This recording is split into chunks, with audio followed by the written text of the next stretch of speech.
Здравствуйте, уважаемые телезрители, в студии Арифа Кабба. Мы вновь собрали для вас самые важные события и тенденции вокруг Абхазии. Все, что актуально на данный момент, что касается нас прямо или косвенно, или влияет на имидж республики. Итак, начнем. Состоялся телефонный разговор президента Республики Абхазия Аслана Бжани с президентом России Владимиром Путиным. Президент выразил решительную поддержку действиям руководства Российской Федерации по установлению законности и конституционного порядка. При обсуждении актуальных вопросов двустороннего сотрудничества главы государств отметили высокий уровень взаимодействия и подтвердили заинтересованность в его дальнейшем укреплении. Особое внимание уделено темам двустороннего сотрудничества в торгово-экономической сфере и реализации инфраструктурных проектов. Разговор носил содержательный и конструктивный характер, отмечается на официальном сайте администрации президента. В ходе разговора Аслан Бжани пригласил Владимира Путина посетить Абхазию для участия в мероприятиях, посвященных празднованию 15-летия со дня международного признания независимости и 30-летия Дня Победы и независимости Республики Абхазия. К другим новостям. На прошлой неделе заместитель министра иностранных дел Республики Абхазия Ираклий Тужба провел встречу с сопредседателями международных женевских дискуссий по безопасности и стабильности в Закавказье, со спецпредставителем Евросоюза по Южному Кавказу Тойва Кларом, представителем ООН Джихан Султаноглу и спецпредставителем действующего председателя ОБСЕ по Южному Кавказу Виорелла Машану. С абхазской стороны во встрече принимали участие заместитель председателя СКБ Республики Абхазия Зал Хварский, сотрудники МИД Абхазии Лаша Авицба и Артур Гагуля. Традиционно основной темой встречи стало обсуждение повестки дня предстоящего 58-го раунда международных женевских дискуссий. Открывая встречу, Ираклий Тужба в очередной раз подчеркнул, что для абхазской стороны вопрос подписания документа о неприменении силы между Республикой Абхазия и Грузией остается ключевым аспектом работы женевских дискуссий. Говоря о ситуации с безопасностью в регионе, Ираклий Тужба отметил, что она остается относительно спокойной. Цитата: «За прошедший период не было зафиксировано серьезных инцидентов в приграничной зоне. В то же время мы наблюдаем значительную активность сил НАТО на территории Грузии, что вызывает у нас самое серьезное беспокойство», отметил Тужба. Кроме того, Ираклий Тужба подчеркнул, что в последнее время с определенной периодичностью звучат призывы к открытию так называемого второго фронта. В Абхазии подобного рода призывы вызывают обоснованное беспокойство, и мы к этим заявлениям относимся предельно внимательно и серьезно, заявил он. Всеми участниками встречи была подчеркнута необходимость возобновления работы механизма по предотвращению и реагированию на инциденты в городе Гал, как одного из важных элементов работы площадки в Женеве. Абхазская сторона в очередной раз выразила готовность к обсуждению данного вопроса. В свою очередь, сопредседатели женевских дискуссий подчеркнули важность продолжения работы по созданию условий для обеспечения прочных гарантий безопасности в регионе. В ходе консультации также состоялось обсуждение гуманитарных вопросов, связанных со свободой передвижения и других актуальных вопросов предстоящего раунда женевских дискуссий. Проведение 58-го раунда международных женевских дискуссий по безопасности и стабильности в Закавказье намечено на 11-12 июля текущего года.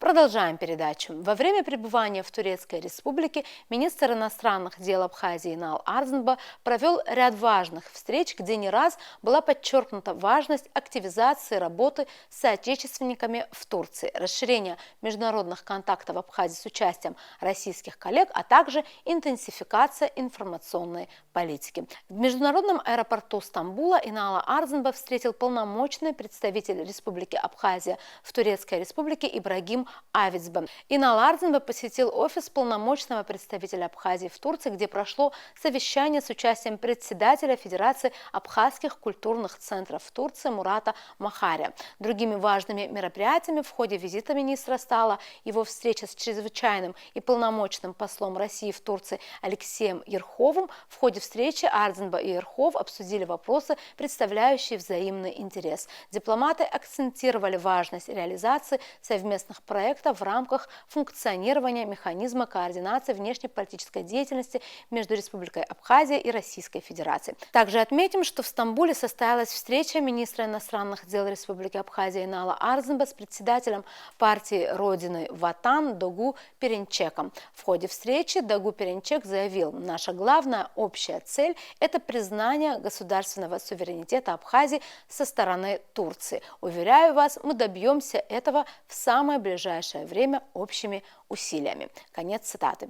Перенчек также отметил важность развития диалога между Республикой Абхазия и Северным Кипром. После этих заявлений главы партии Ватан, которую в Абхазии знают по довольно-таки благосклонному отношению к нашей республике, многие СМИ запестрили заголовками по типу «В Турции допустили признание независимости Абхазии».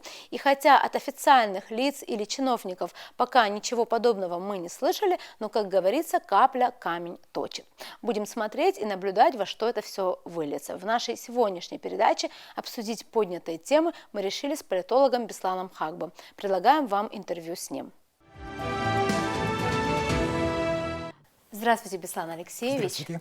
В первую очередь хотелось бы поговорить о том, что, как вы знаете, дней 10 назад довольно-таки длительное время находился в Турецкой Республике министр иностранных дел Инал Арзымба, провел там ряд важных встреч. И вообще хотелось бы в целом поговорить, скажем так, о турецком направлении, если это можно так назвать, вот абхазской дипломатии, о том, что бы тут можно было бы сделать, на ваш взгляд. Но что можно сделать в турецком направлении? Если говорить о высокой политике, допустим, самое высокое, скажем, там, возможно, дипломатическое вообще признание Абхазии, вряд ли это случится вообще в современной истории, учитывая события, как развиваются вокруг Абхазии и так далее, и так далее. Потому что, вы знаете, вот, в плане признания Абхазии как суверенной страны будут в дальнейшем нашем развитии много таких проблем возникать. И это не зависит от нас, между прочим, и это не только зависит от нашего даже региона, потому что то, что сложилось вот последние годы, вот мироустройственный порядок, связанное вот с противоречиями, вот конфликтами и так далее, между великими державами, да, пока какой-то порядок не будет, вот, порядок не сложится, вряд ли будут заниматься активно другими конфликтами, как это раньше было. Вот сейчас активно занимаются урегулированием конфликта между Азербайджаном и Арменией, понимаете? И все-таки обращают многие специалисты внимание, что все-таки украинский конфликт на первом месте, понимаете? Вот какого-то продвижения в плане, даже согласно тем договоренностям, которые были достигнуты в 2020 году, никаких продвижений, наоборот, конфликт ухудшается. Понимаете? Это вот что касается Турции. Вы сейчас имеете в виду Азербайджан и Армению, потому что это мы будем связаны в любом случае с этими проблемами, потому что вопрос коммуникации возникнет. Если не в этом году, не в будущем, а через 5-10 лет. Какой статус сторона Абхазии будет занимать в этом вопросе? Понимаете? Абхазия ключевое место в этом отношении будет занимать. И Турция тоже, кстати говоря. В плане вот, признания со стороны Турции вряд ли стоит ожидать, но наладить отношения с Турцией всегда в наших интересах, учитывая нашу диаспору многочисленную. Все-таки, да, у нас большая диаспора все-таки находится в Турции. Мы заинтересованы вот, в приобщении диаспоры к нашим абхазским проблемам, в плане демографии, вообще социально-экономического развития. Если это все случится, это в наших интересах. И в этом отношении связи наших политиков с Турцией надо приветствовать. Понимаете? А вот ожидать, что вот какие-то прорывные отношения, вот какие-то случаи произойдут в плане вот, хотя бы частично, вот, вы знаете, признания нашего вот, политического статуса, вряд ли это случится. Все-таки Турция, знаете, у них более выгодно, более в их интересах наладить отношения с суверенной Грузией, чем с суверенной Абхазией в нынешних условиях, потому что так и будет находиться долгое время. А так, мировая практика показывает, между прочим, наладит отношения, социально-экономические связи в плане вот, гуманитарного характера, такие, где имеют место конфликты, такие связи налаживаются. Да, вот в этом отношении какие-то прорывные вещи могут произойти в турецком направлении. Мы в этом заинтересованы, и такие вот поездки надо приветствовать. Да, но на ваш взгляд, вот вы правильно отметили, вот если даже не стоит каких-то глобальных перемен, там, признания независимости, но, как вы правильно сказали, все мы знаем, что в Турции проживает огромная абхазская диаспора. Вот с этой точки зрения, как вам кажется, были ли вообще такие примеры в истории, когда диаспора могла влиять на потепление отношений, вот так можно работать? Когда говорят о диаспоре, есть даже успешная деятельность диаспоры, когда даже страну построила. Вы знаете, после окончания Второй мировой войны, вот эта диаспора еврейская, вот израильская, да, она из ничто, конечно, Советский Союз помог, Сталин помог, но тем не менее все равно страну эту построила. Это надо вообще в качестве образца иметь в виду. Вы знаете, надо признать наши упущения в этом отношении. Вот я помню, до войны мы говорили, что вот привлечение вот наших вот братьев, да, из Ближнего Востока, из Турции и так далее, это мешает сложившаяся система, советская политическая система, не позволяющая вот наладить какие-то связи. Когда эти связи уже сложились, в этом отношении много проблем, которые возникают. Я бы хотел, чтобы вообще-то в нашей стране какая-то община, диаспора сложилась, и они были бы обеспечены в плане обустройства тоже. Вот. Я не говорю в качестве образца Израиля, потому что это другая страна, другие возможности, другие ресурсы. Но в этом плане тоже, да, решение наших демографических проблем мало что нам удается. В этом отношении много упущено, надо все это наверстывать, понимаете? Потому что все-таки это как можно привлечь диаспору? Прежде всего, люди, которые приезжают, они должны быть обустроены работой, вот, в бытовом отношении. Понимаете, это приехавший человек не может оказаться со своей семьей вот, в качестве безработного и в поисках вот, как-то себя обустроиться. Да? А если была бы программа, допустим, чтобы хотя бы один район, хотя бы одно село в честь такую привлекательную, такую обустроенную построить бы со многими возможностями, как это делает вообще-то Израиль, да, вот в некотором смысле. Если бы нам это удалось бы, это было в качестве образца привлечения нашей диаспоры, можно было и такие вопросы решить. Но, учитывая наши ресурсы, наши возможности, вряд ли вот в ближайшее время это возможно. Но держать связи, вот, привлекать по возможности, это необходимо сделать. А вы также упомянули о том, что азербайджано-армянский конфликт ухудшается, хотя вроде декларативно мы видим другие вещи, да, вот как будто бы наоборот там идет развязка. Вот в чем вы видите ухудшение? Ухудшение происходит, я вам объясню почему. Потому что когда начался процесс вот, налаживания коммуникации, много проблем начало возникать. И в последнее время в этом отношении в конфликт включается активный Иран, потому что то, что происходит в налаживании отношений между Азербайджаном и Турцией, с привлечением этого района, который называется Зангизурский район, да, вот этот коридор. Зангизур, да? Да, ну, сюник называют армяне. Вот, без привлечения Ирана вряд ли случится. Ирану это очень не устраивает, как это все происходит. В этом отношении конфликт происходит и между Азербайджаном и Ираном. Вообще-то последний год, год-два, сильно ухудшилось отношение между Азербайджаном и Ираном. Очень на самом низком уровне вот, в современной истории, можно сказать, учитывая, что вообще самая подавляющая часть азербайджанцев вообще-то проживает в иранском Азербайджане. Вот видите, вот такие проблемы, возникающие в плане коммуникации, в плане обеспечения безопасности Нагорного Карабаха, там ухудшается ситуация.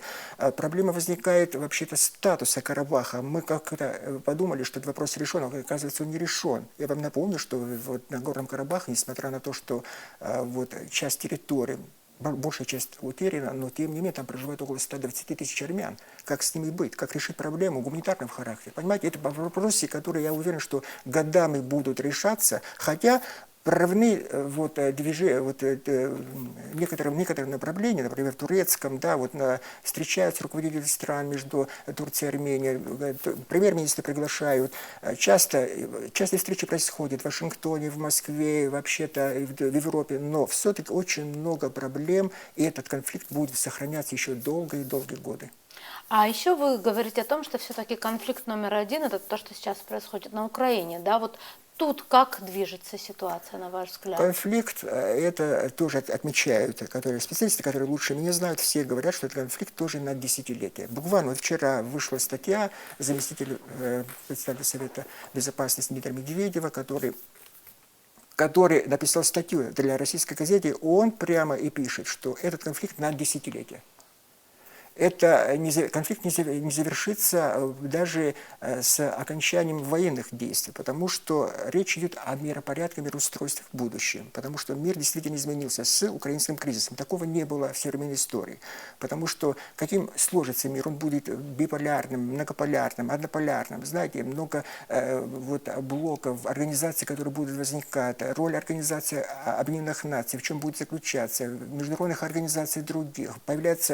Растет авторитет авторитет БРИКС, ШОС. Понимаете, вот все это говорит, что миропорядок будет совершенно другой, и наверняка противоречия, особенно между великими державами, будут сохраняться долго. И поэтому мы должны тоже, кстати, учитывать все это, да, вот в решении наших проблем, абхазских. Мы, конечно, не игроки глобальные, но тем не менее надо учитывать, что все, что у нас вокруг происходит, Кавказа, в плане вот, налаживания отношений, в плане решения вопросов коммуникации и так далее, потому что без Абхазии такие проблемы полноценно вряд ли удастся решить. Ну а вот, допустим, острая фаза конфликта, вот есть хоть какие-то предпосылки, что она спадет?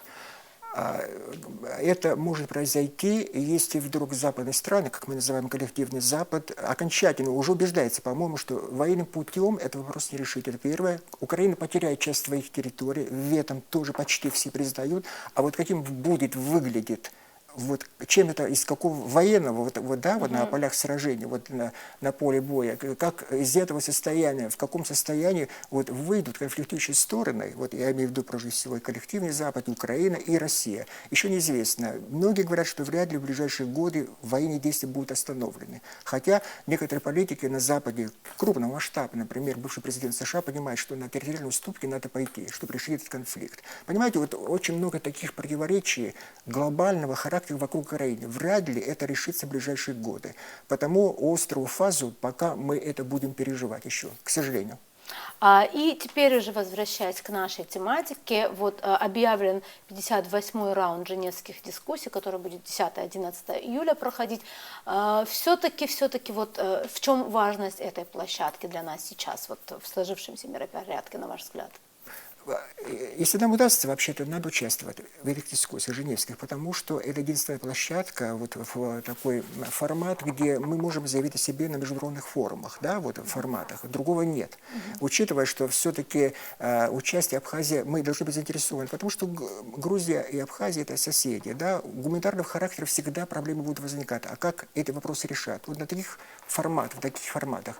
И поэтому это надо поддерживать. Но знаете, ожидать, что вот в плане вот какие-то судьбоносные для Абхазии в рамках женевских дискуссий не будут решаться и никогда не разрешиться. Потому что я вам еще раз говорю, что практика показывает, где возникают конфликты международные, межнациональные, конфликты, как правило, между прочим, всегда разрешались великими державами. Только вот если вы интересуетесь изучением истории Организации Объединенных Наций со дня учреждения, ни один международный конфликт, который был разрешен только силами ООН, такого не было. Конфликты всегда разрешались великими державами. Так и произойдет и в нашем случае тоже, при активном участии только Российской Федерации. Но имейте в виду, что другие вопросы, которые возникают между Абхазией и Грузией, вот в этих форматах необходимо ставить и решать. И в этом отношении всегда надо принимать участие, вообще приветствовать, потому что я еще раз говорю, что других площадок для Абхазии нет. Это надо использовать, и использовать все ресурсы, которые имеются вот в рамках этих дискуссий, которые необходимо решить для нашей страны. То есть правильно ли я понимаю, что подписание там соглашения о неприменении силы ждать не приходится, но, например, гуманитарные вопросы, вопросы безопасности там обсуждать Я не можно? верю, что вообще Грузия пойдет на такой шаг, что по отношению к Абхазии такое вообще возьмет на себя ответственность, что не применит силу. В плане вот подписания каких-то договоренностей, потому что это будет означать фактически признание, во-первых, вины за все, что происходило, допустим, в 2008 году, и признание, практически частичное хотя бы признание со стороны Грузии вот, по отношению к Абхазии. Понимаете, мир так, вообще политика Грузии так складывается, такая политика ведется, что я не верю, что нынешнее политическое руководство, да и в ближайшие десятилетия, скажем, будем честны, вряд ли политика Грузии по отношению к Абхазии и Южной Осетии изменится. Мы будем еще долго находиться в конфликтных таких отношениях, и благодаря России мы, слава Богу, нет военной конфронтации, мы должны такое положение сохранить. И, конечно, в этом отношении надо использовать женевские дискуссии тоже. Большое спасибо, что пришли, ответили на наши вопросы. Благодарю вас. На этом все. Будем продолжать держать руку на пульсе событий. До новых встреч в эфире.